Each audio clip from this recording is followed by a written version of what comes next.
Hello दोस्तों, भोजपुरी लोकगीत आनंद में आप सबका बहुत बहुत स्वागत है। आज लेकर आई हूँ हवन गीत। आप लोग को वीडियो कैसा लगा कमेंट बॉक्स में ज़रूर बताया, और मेरे वीडियो को ज़्यादा ज़्यादा लाइक शेयर कमेंट करें। जो लोग नए हैं प्लीज़ सब्सक्राइब करना मत भूलें। बड़ी भागशाली जमीनिया हो जहाँ होले हवनिया। बड़ी भागशाली जमीनिया हो जहाँ होले हवनिया।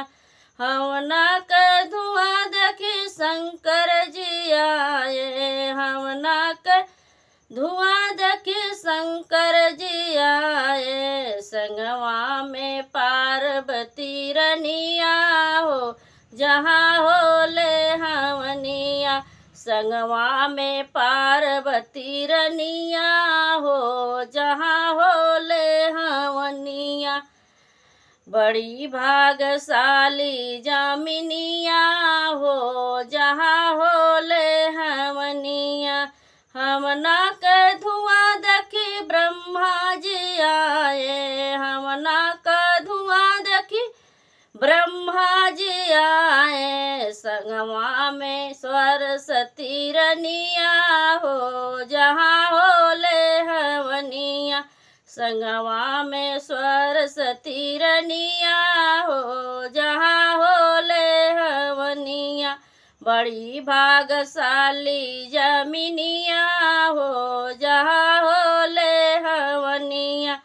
हमना के धुआं देखी रामा जी आए। हमना के धुआं देखी रामा जी आए। संगवा में सीता रनिया हो जहाँ होले हवनिया। संगवा में सीता रनिया हो जहाँ होले हवनिया। बड़ी भागशाली जामिनिया हो जहाँ होले हवनिया।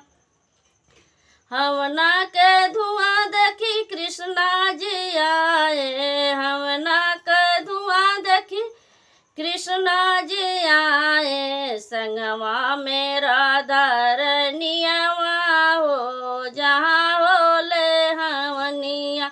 संगवा में राधा रनिया हो जहाँ होले हवनिया। बड़ी भागशाली जामिनिया हो जहाँ होले हवनिया। बड़ी भागशाली जामिनिया हो जहाँ होले हवनिया।